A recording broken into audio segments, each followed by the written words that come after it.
out the insurance cards, get out the co-pays. The office is open, my friends. Brought to you by DrRoto.com. So let's get to it. Bring the pain!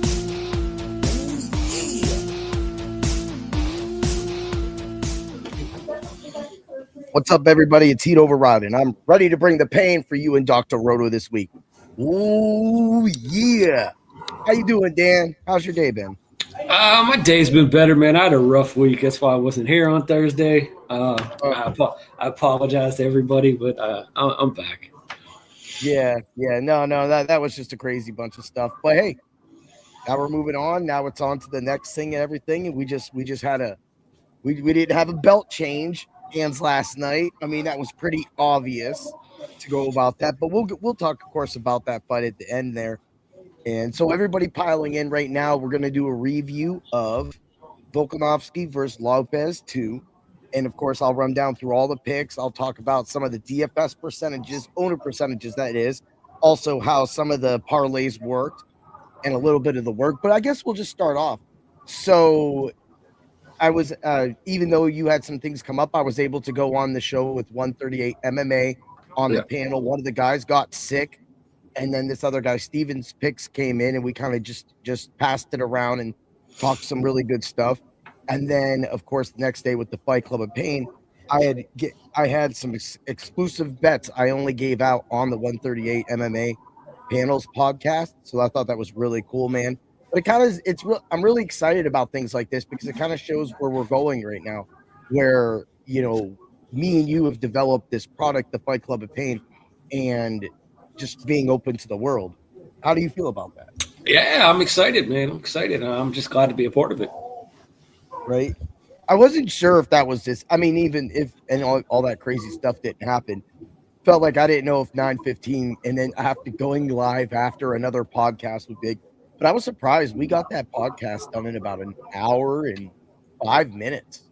Yeah. That was a whole card. So that was really fun. But at the same time, man, it was like when I get to it on Friday, I'm sitting here, I'm missing you, and I'm like, oh man, I was like, yeah, I didn't have really go off of, or to set me straight with a few of these fights, or maybe even change my opinion of maybe the Fiziev and Rufi fight. But of course, we were on the same side of that. There was the pathway for victory for Fiziev was presented, and things just happened, man.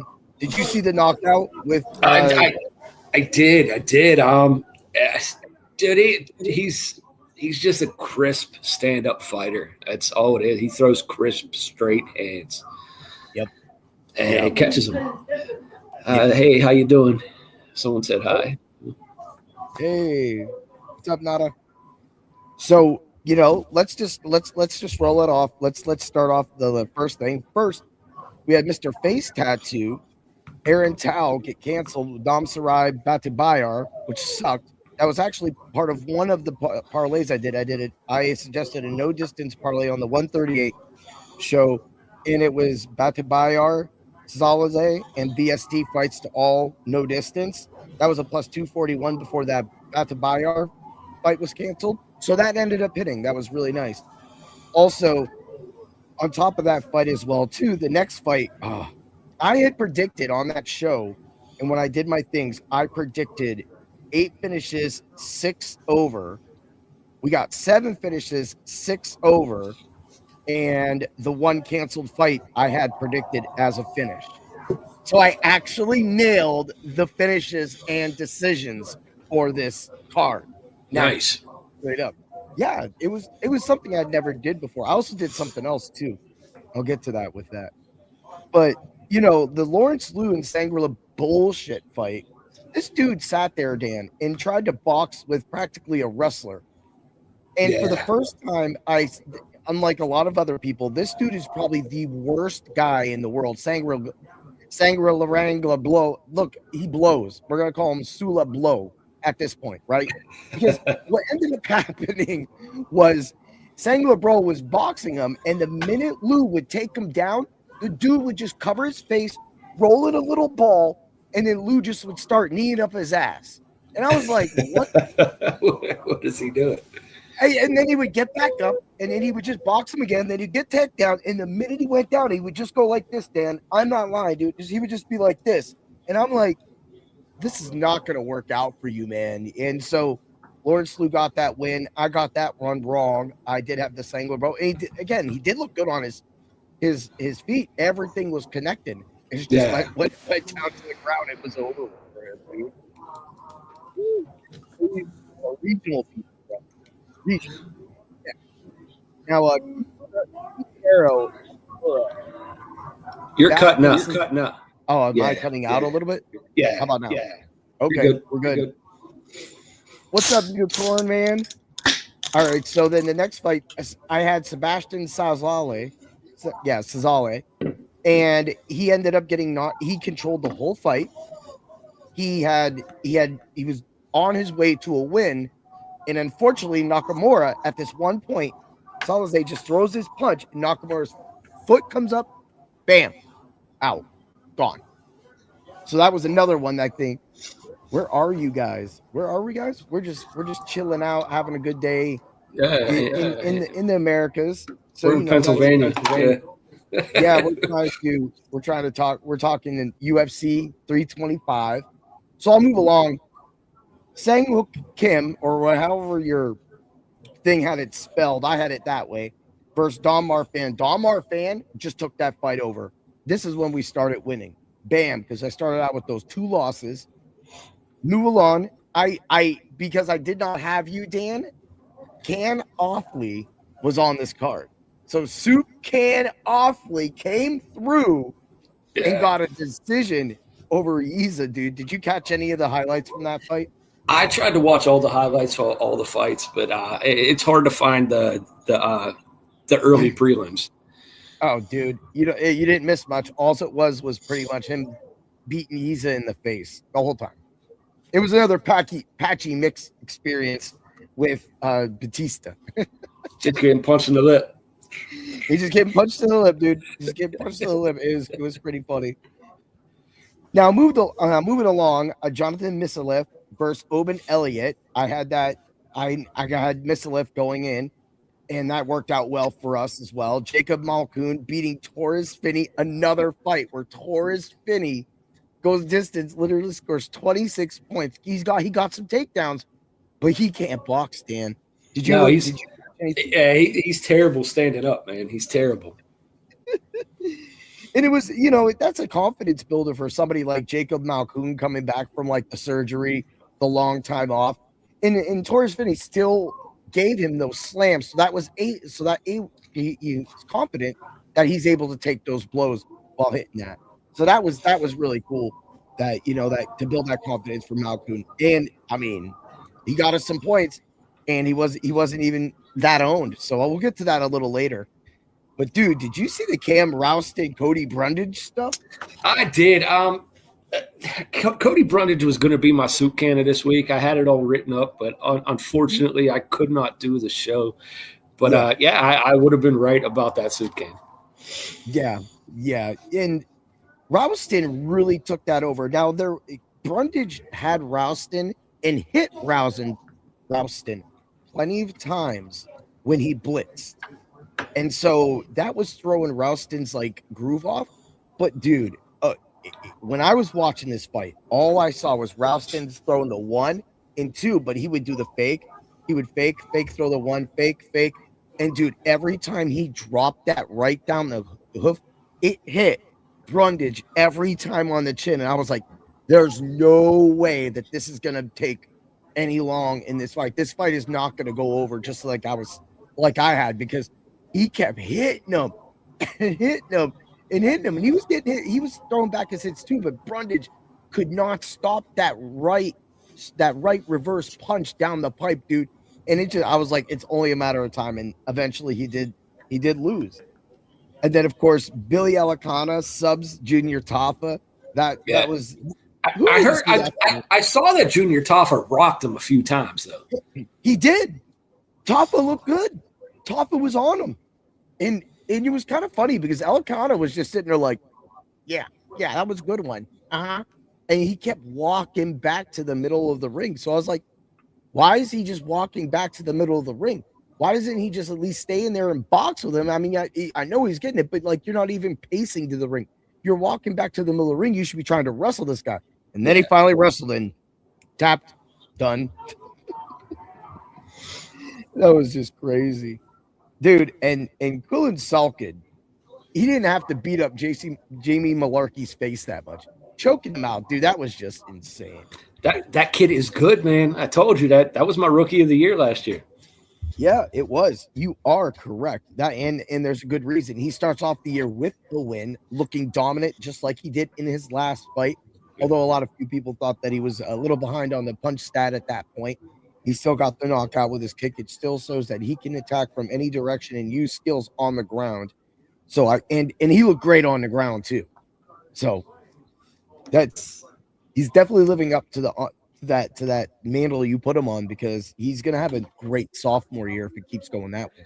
Hopefully, I like that kid, man. And then I am sorry to talk about this next fight, but unfortunately the roast beef fell apart. It was shredded meat of sloppiness, fat roll, and there was a little fat. And the Tai Tuivasa and Taliesin Teixeira fight showed why they should probably just cut both those wild men. Dude, did you see any of that fight? Yeah, it wasn't a good fight, man. Both these guys are just big and sloppy. That's why I'm not a fan of this heavyweight division. Mm-hmm. Never have been. No, and you know, like Tuivasa came on late, and I'm surprised. Like Teixeira, he couldn't even throw a punch. It was literally like Teixeira would take him down, and he would hold him down. First and second round went by, and I'm like, why don't you just finish him?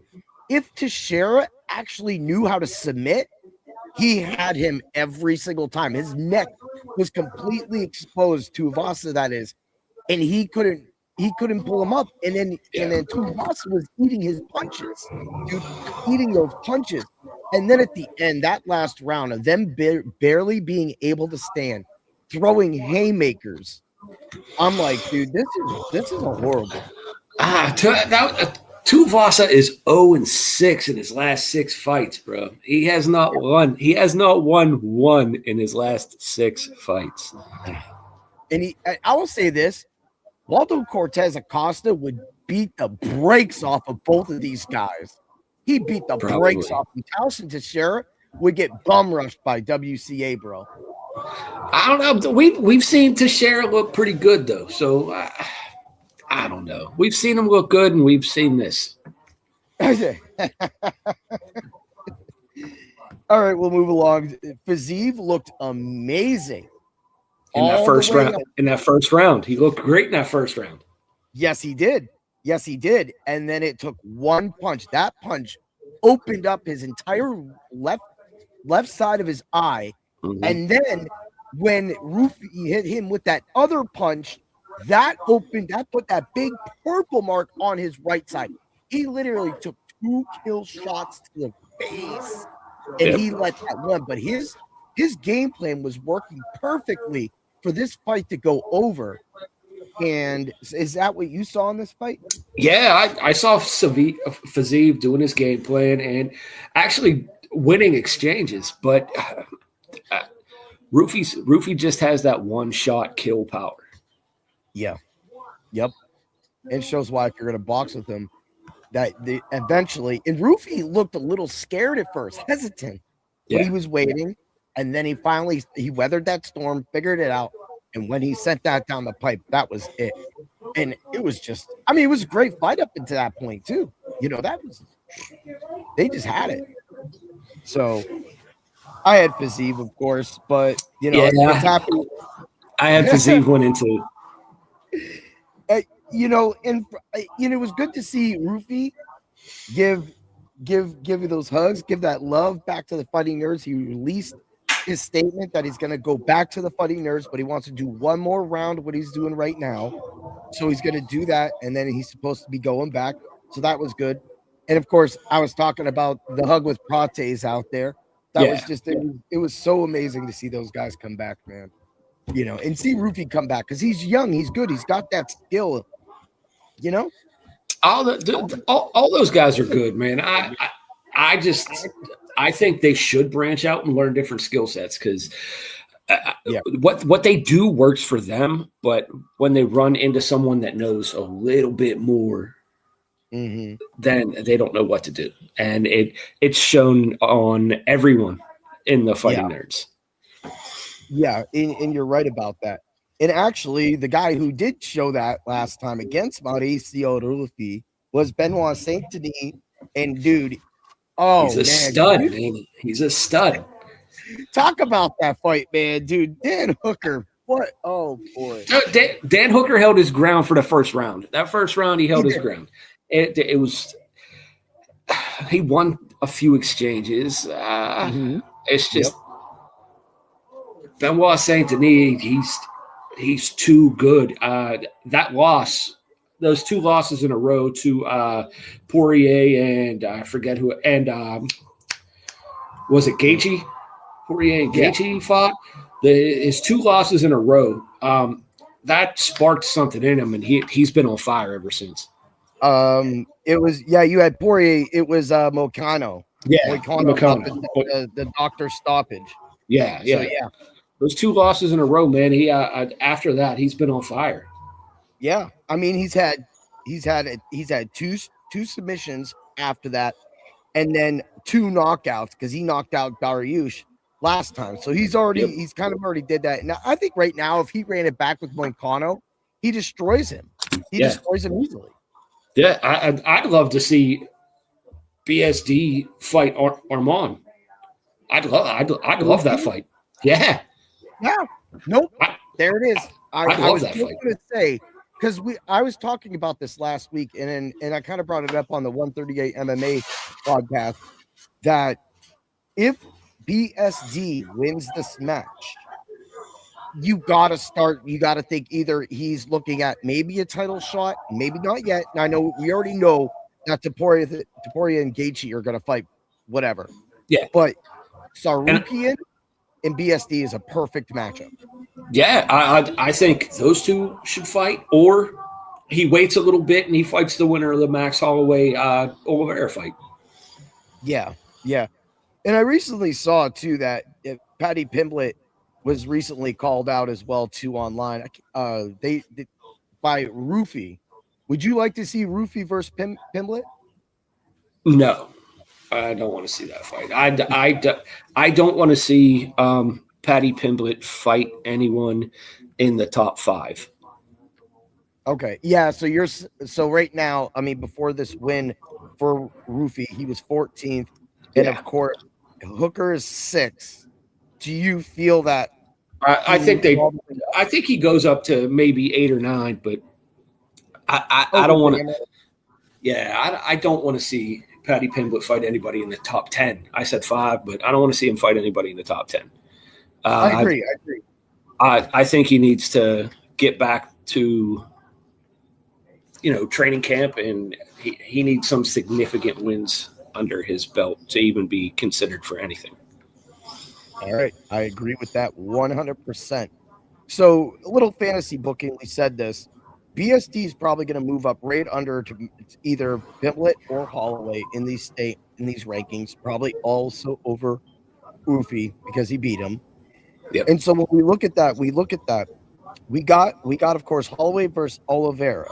If Holloway wins and Topuria and Gaethje go down and Topuria wins, do you think it's Holloway versus Topuria? Yes. All right. Now, is that something you would like to see? Because I would absolutely love it. It's at 155. It's at Max's real weight class. It's at Topuria's real weight class. Put both belts up. Yeah, I like that. Because, I mean, it would make sense at this point because whoever's the baddest mother effer coming out of that match just definitely deserves that belt as well, too. Put both belts up. Yeah, I like it because I don't want to see Oliveira win, and then I don't want to see Topuria versus Oliveira, and I don't want to see Oliveira versus Gaethje. I don't want to see those again. I honestly at that point. And then after the Holloway fight, then I think the Sarukian gets that fight. But I think that Sarukian needs either somebody like BSD or somebody like Paddy Pimblett. He needs to stay busy and get through one or two of those guys, and then that settles everything down for the Holloway and Topuria fight. I like the way that runs. I agree. All right, let's move along to the Volkanovski versus Diego Lopes. Diego Lopes fixed everything. One of my bets I threw down was a draw bet, and it wasn't even close to a draw. They didn't even give Lopes any respect. I think it was a 50-45. Yeah, he didn't win one round. Not one round. And I didn't see that. It wasn't that I was trying to be blind for what Lopes was doing. Lopes kept his stance short. Lopes tried to make attempts. And when Volk actually went after him, Lopes was able to not be held as long as possible. He did his work. He stayed active. He kept his hand out. And that's what I thought that really helped him. Keeping his hand out's not being active. That's gauging your distance. He wasn't throwing any strikes when he had his hand out. No, he wasn't. So that's not being active. He did the exact same thing he did in the first fight. He didn't do anything. He didn't try to fight Volk. He didn't attack Volk. And Volk treated him like the child he is. Just said, "Hey, I'm going. If you don't want to fight, I'll beat you for a decision." And that's what happened. Yeah, and I hear that his feet are broken after that. You could probably tell that when Volk kind of ended up. I feel, and I could be wrong, but I felt that they just kind of went this way. If that would have been Lopes on top at the end, doing a ground and pound, I feel Lopes would be the new champion. But that didn't happen. Only if he finished him, though. If the fifth round ended and he was on top, he would have just won that fifth round. He already lost 4 rounds. Yeah. Yep. I agree with that as well, too. And I said this straight up on the thing, and I know that I picked Lopes, and I know that you picked Volkanovski. And so when I get to the parlay of pain, you'll actually think it was kind of cool what I did. But one of the cool things going through this, like this whole card, I had this Hooker knockout and BSD sub prop, which was really cool. And then, when I got down to I had this other one, the Rafa sub and Roofy knockout was plus 260. So I really found some really unique bets this weekend where I was able to gauge both fighters. With this fighter, even though I had ran through a lot, it was all distance and money line for Volkanovski. Money line distance parlayed was a 145. I had knockout and points, negative 130. And then, of course, it got crazy. I was surprised there was no knockdown. They never counted that knockdown on Volkanovski a knockdown. Not at all. Yeah. I think it was a slip, too. He got hit, and then he slipped also. So, okay. That one was hard to tell. He kind of got clipped. He didn't get hit flush. It wasn't like a big shot that dropped him. So, I think that's why they didn't count it. But I think at this point in Volk's career, he is going to be what Merab and Shevchenko and all these greats are. These great older fighters are. They're content on just whooping your ass for 5 rounds. Yeah, it is. And now he was. I think he was tied for the second most title fight wins. And I think he ties, but he's had 5 title defenses. Now he has 6 title defenses. This is putting him into godlike status, as you were just referring to. He's the featherweight GOAT. He really is. He's a featherweight GOAT. Yeah, I agree. And like you said, he was able to stand toe-to-toe with Makhachev. He went the full distance. And second time, he just got hit. He just got hit. But the thing is Makhachev is a great fighter. Yeah. He's not a bum. He's not going to lose to Patchy Mix. He would eat him up. I mean, Makhachev is the best pound-for-pound fighter in the world. Exactly. So there's no reason. But I think it goes back to those rugby days when I was kind of typing to you last night, giving you kind of like a little thing talking about the gorillas. Yeah, I know all about his past. I know you do. You were probably laughing. You were like, "This guy really did go back and do his little research." Yeah, he also weighed like 240 pounds. Mm-hmm. So, which is crazy because he's only like 5'7". Well, those rugby guys are thick dudes. They run around. They thick dudes. I don't know why I say thick dudes. I mean, he has he lost a step? Yeah, he's lost a step, but he hasn't lost enough steps to not be great. Mm-hmm. Yeah, and his boxing still is crisp. And here's another thing: his boxing is so good. Even if you say, "Oh, it's lost a second, it's lost some luster," it's still leagues above everybody else's. Yes, So, yes. That just kind of shows right there, kind of the heart and the tenacity that Alexander the Great Volkanovski brings to the octagon every time he's through. That being said, there was a lot of things this going the distance. I wanted some violence, but I strictly said that Volkanovski wins this if it goes to the cards. Lopes only wins by knockout. That's what I had there.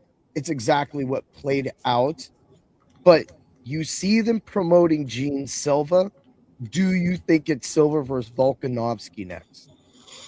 I'd have to look at the weight class. Hold on, let me see who's in the weight class, because Volk said he's only fighting people that are in line for the fight. He's not taking big names. He said he wants to fight where people are actually ranked. So, which is fabulous for the UFC. UFC. It is. So, right now we got Mo Vosar Avalov. He'll probably be the number one contender. After that, Diego's probably going to slip. Featherweight. Of course, Lerone Murphy. That name's going to be thrown around a lot. So Lopes he's not getting another shot for a long time. I don't think he gets another shot as long as Volk is the champ. I agree with that. 100. Evolov, Murphy. I don't think Yair gets another shot at Volk ever again. Both of those guys, Diego Lopes and Yair, both lost twice to Volk. Yep. I don't think they deserve shots. Nope. I would love to see Silva fight either Lerone Murphy. I would love to see that fight. Okay. Silva and Murphy, and then Evolov gets the title shot. Or give Murphy the title shot and have Silva fight Evolov. One of the two. Yeah. And I agree with you. We're going to look over. We're overlooking Aljamain Sterling. I don't think he equates into that because he has some losses to some of these guys. Yeah. I mean, if Aljamain wants to fight, have him fight Diego Lopes. Yeah. There you go. That's actually perfect. Bam, dude. This we fantasy book like no tomorrow, dude. I feel that these are the fights that this division needs to have. And then after that, maybe Arnold Allen versus Steve Garcia. I'd love to see that. I'd like to see Arnold Allen and Yair go at it. Oh, okay. Dude, I would probably take Arnold Allen in that fight. I'd love to see that fight. And right there, we just booked the top 6. Yes, we did. Actually, top 7. Top 7 people. We did. We didn't even have to. And if you want to go as far, give Yusuf Zalal, Brian Ortega, and call it a day. That whole fight right there. I just don't even care about that. Brian Ortega, man, I'm done with him. Yeah. I mean, Aljamain Sterling beating him last time, and then of course, right now he's looking forward to he's scheduled March 7th to fight Volcano. So for me, that's just exactly where Ortega kind of goes. But man, like Zalal, he's open. They'll find a fight for him. Maybe it's the Allen fight. Maybe that's where Aljamain Sterling goes.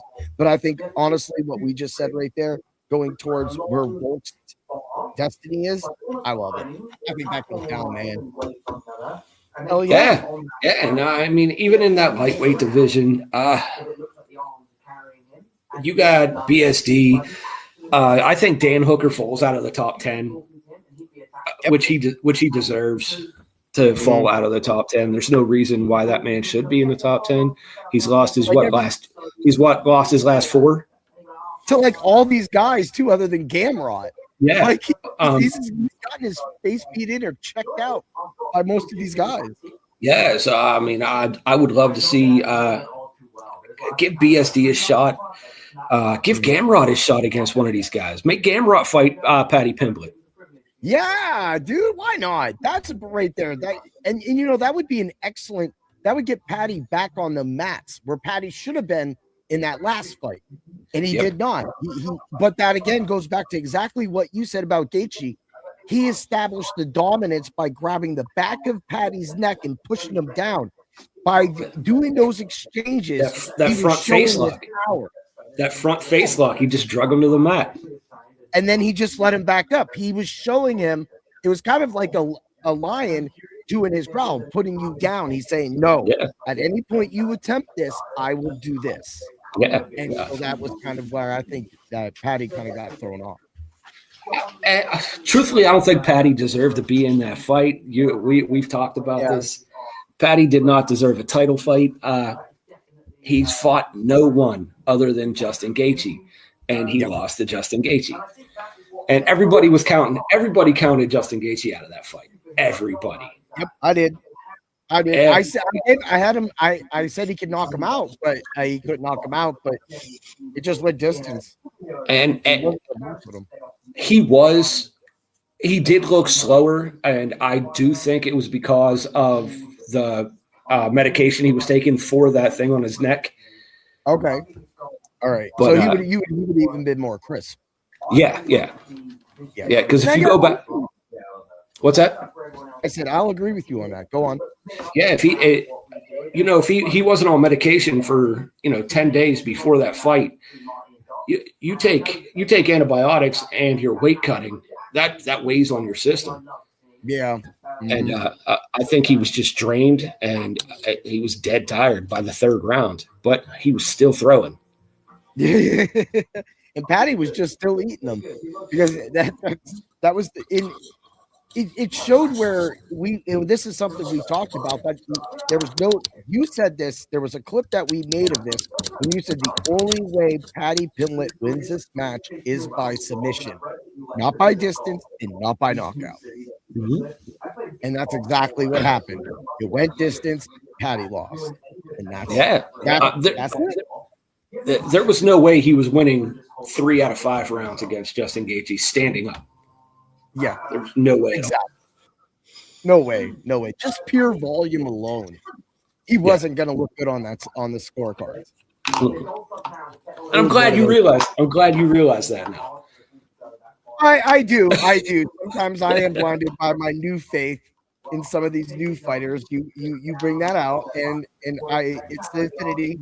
I shoot down the old guard, and sometimes the old guard intrigue me, and sometimes the old guard makes me go, well, let's get on to the next era. But you know what?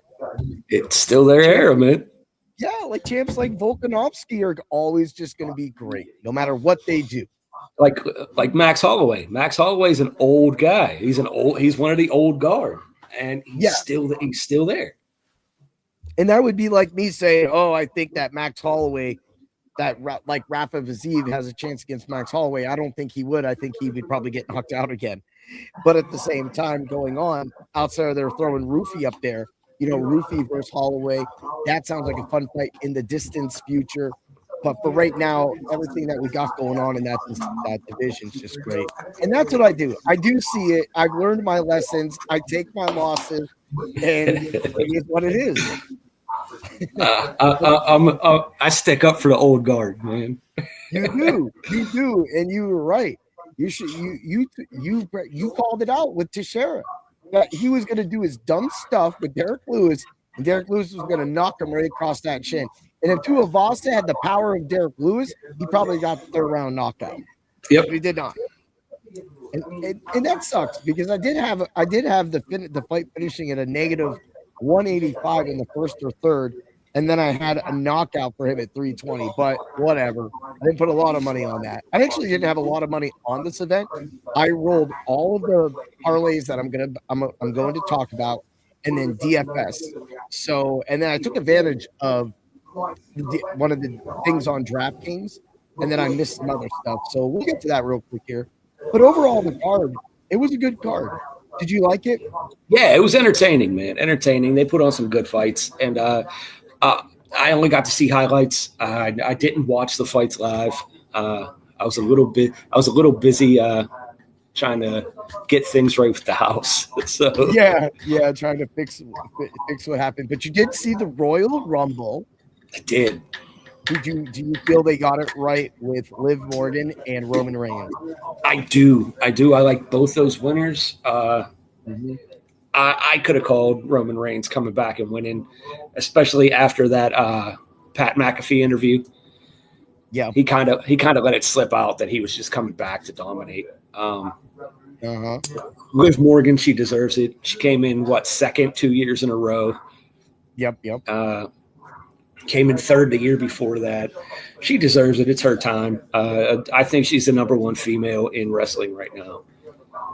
She's getting a lot of push. Chrissy hates it, but she is getting a lot of push. And I'm like, you kind of just sometimes she's putting that hard work and some people see it.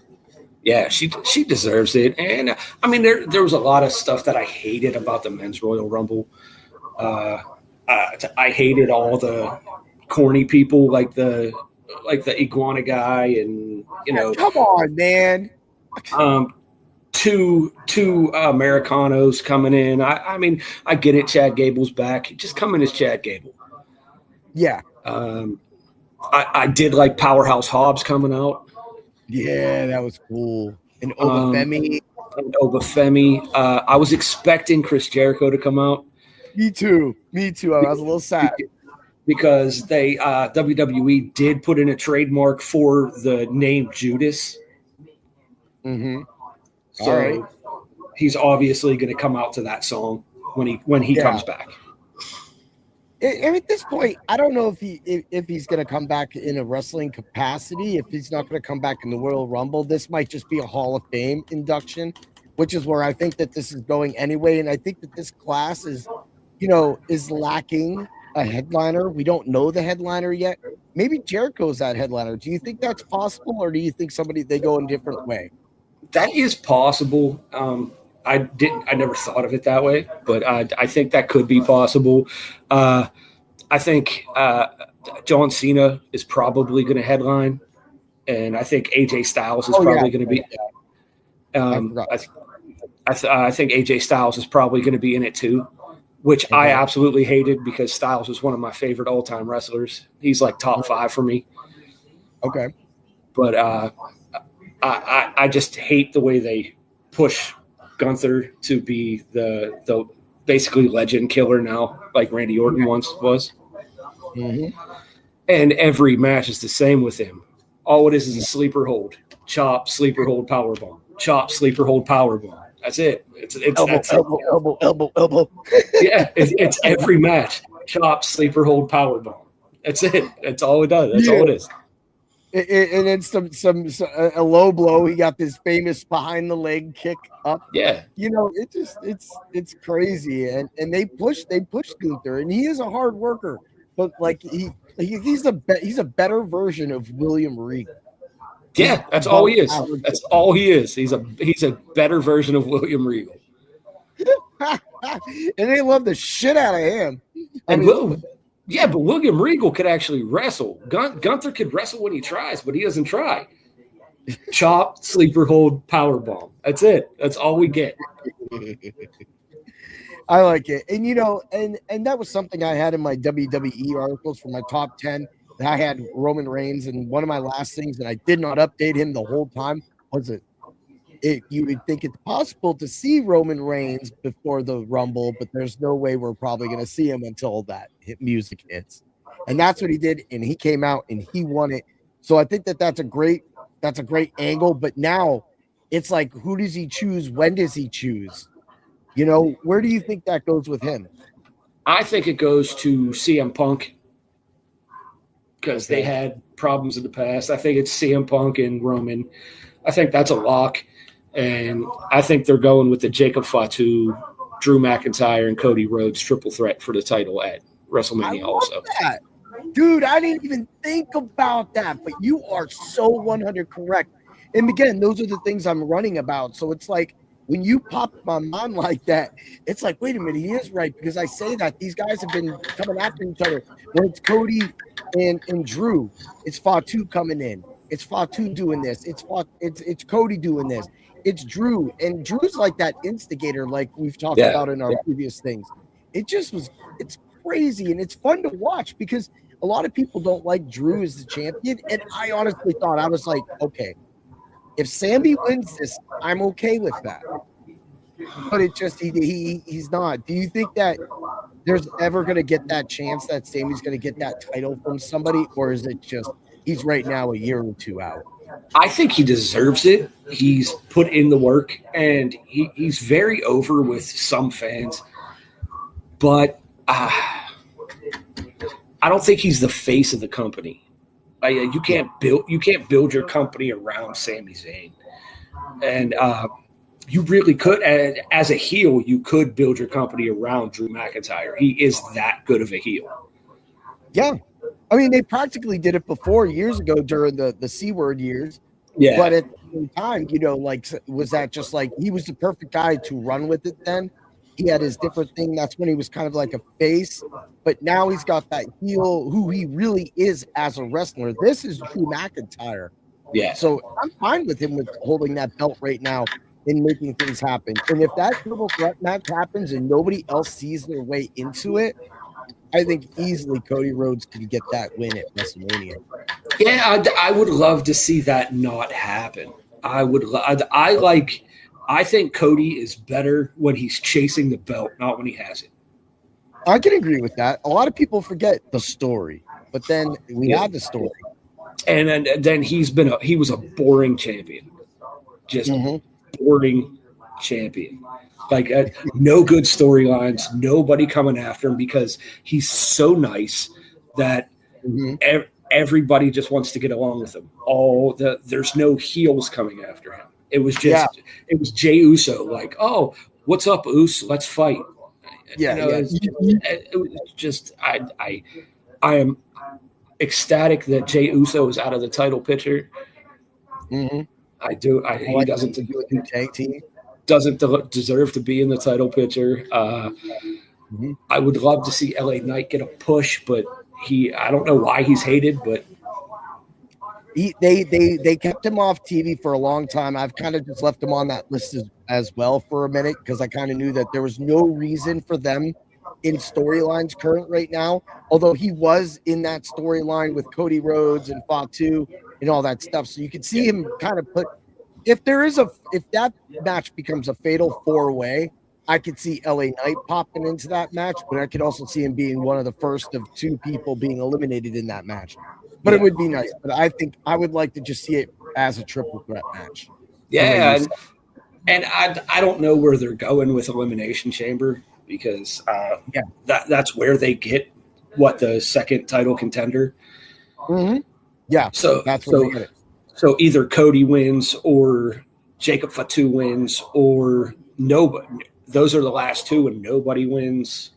Like the whole ring kind of implodes. There's like they just give them a tie and that's how they set up the triple threat. Or Drew McIntyre gets in the cage and just beats the brakes off of both of them. Yeah, that's exactly what would happen. Exactly what would happen right there. That's it. But I don't know. Oh, dude, wrestling, man, it always got some fun stuff. Well, like before we get out of here and ease the show out, let me roll through these bets and these percentages real quick. So we'll roll through. Salkid on DK was 61%, 37 on FanDuel. Offley was practically the key. That soup can Offley pulled off 8% on DraftKings, 12% on FanDuel. Cesale, even though he lost, he was winning that fight. He had a lot of points. I think he scored over 40 points still. He had 80 significant strikes, 79 significant strikes around there. He was 12% owned on DraftKings, 20% owned on FanDuel. Malkoun, 17 on DraftKings, 16 on FanDuel. That is insane. Every one of these guys I'm talking about, Offley, Sazale, and Malkoon, were on a few of my lineups as well, too. BSD was 64, DK 44, FanDuel. Volk was 39 on DK, 41% on FanDuel. Roofy was 14% on DK, which helped me cash, and 21% on FanDuel, which helped me cash on that as well. Missalef was 17 and 17 on both sites. Lopes was 44 on FanDuel, 52 on DraftKings. And then Kim, I'm throwing in Kim as around 26%. A couple of the lineups I gave out 620 and 616. Those are in the subs only Discord at Dr. Roto. That was on FanDuel. And then a 471 and a 459, both scoring cash on DraftKings, again in the FanDuel. Dude, it was even like this. The card wasn't hard to do a lot of pricing, but there was a lot of expensive guys. So it was kind of like it was nice to see that come. I did really well on the card, but it was like, you're always tentative when you go into these cards that have 4, but ended up being 3 regional fights, road to UFC stuff. So it kind of gets hard. It shrinks the card. And I stayed away from a lot of those guys. Yeah, it's hard to judge those guys, man, because you barely see them. They're like on their own regional circuit. You can only look up clips of theirs if they have them on the internet. So, yeah, and that goes back to, and this I'll get into the betting section of it real quick, but it comes back to actually what broke my round robin for the parlay of pain. I'll just say the parlay of pain was Sulang Rebo. And I had him as a money line. Again, he went down like a little girl and covered himself up. And then if that's one fight you go watch this dude, when you see him, the minute Lou touches him, he just curls. He just goes down himself. He curls, dude. I'm like, what is he doing? And then they brought up this thing. They were like, they said seconds to escape, 17 seconds. Because he didn't try to escape. He just sat there. It was bad. I had Zalazay fight distance, no. I had the Vizzy fight going under for a plus 122. I had BST knockout sub negative 130. And this is where I was talking to you earlier. It's one of the rare times I actually made 2 parlay of pains. Yeah. I did Lopes 1. That went 3 and 2. That actually returned money. I returned 110% of what I put in.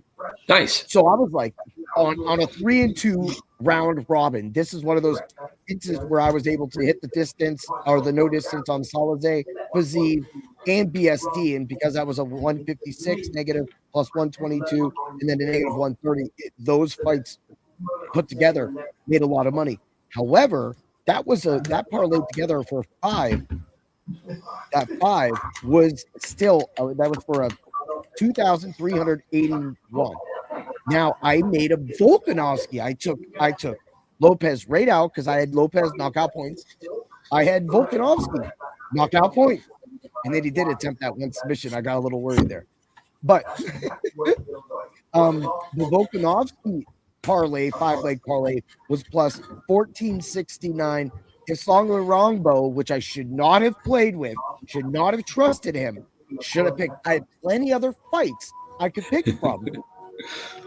That would have hit 100% on that play. But that 4-1 on that was one of the 4-1s.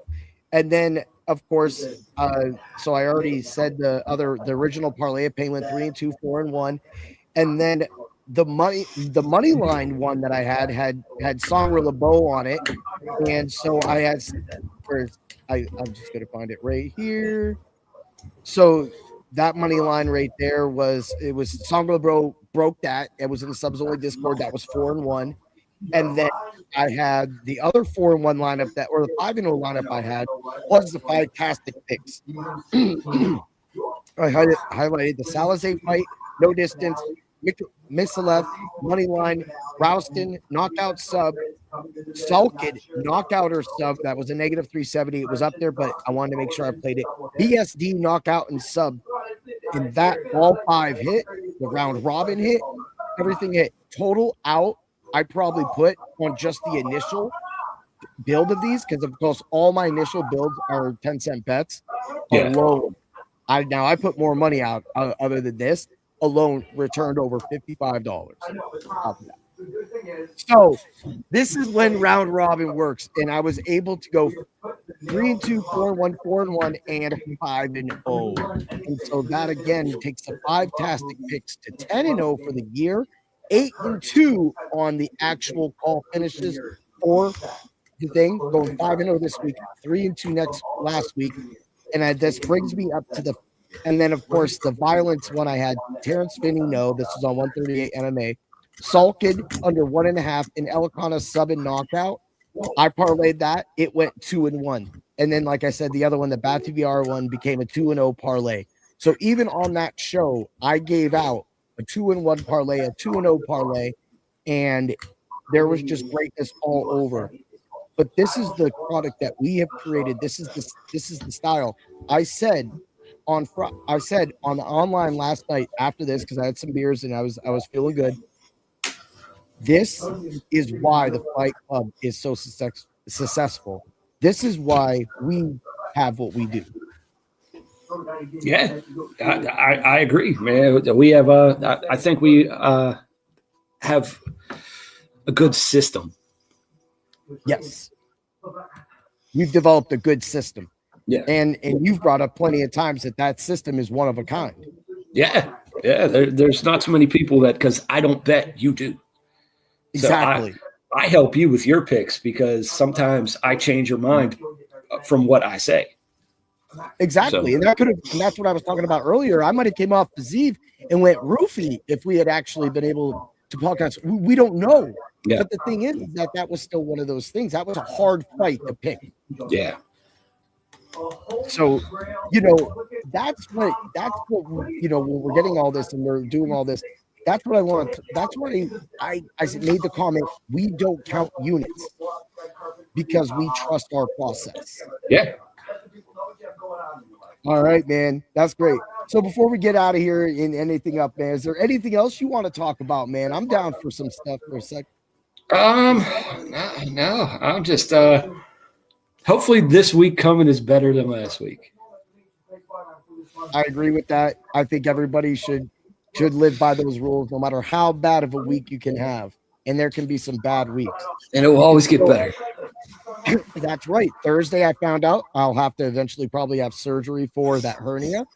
But on Saturday, I delivered a first place open hands kata and a second place weapons kata. And then I went to the grand champions, and the guy who beat me for the overall weapons kata edged me by 2 points. And man, I was like, dude, I put out a great kata on that grand champion stand, and it just didn't work out. But that's okay. You start the season strong, and I think that you can have some things. And you asked to come on this show today, and I said absolutely. I did, man, because I missed Thursday, and then I missed Friday, and you had to do it by yourself, and I apologize.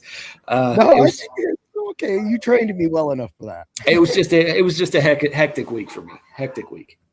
It truly was. It truly was, man.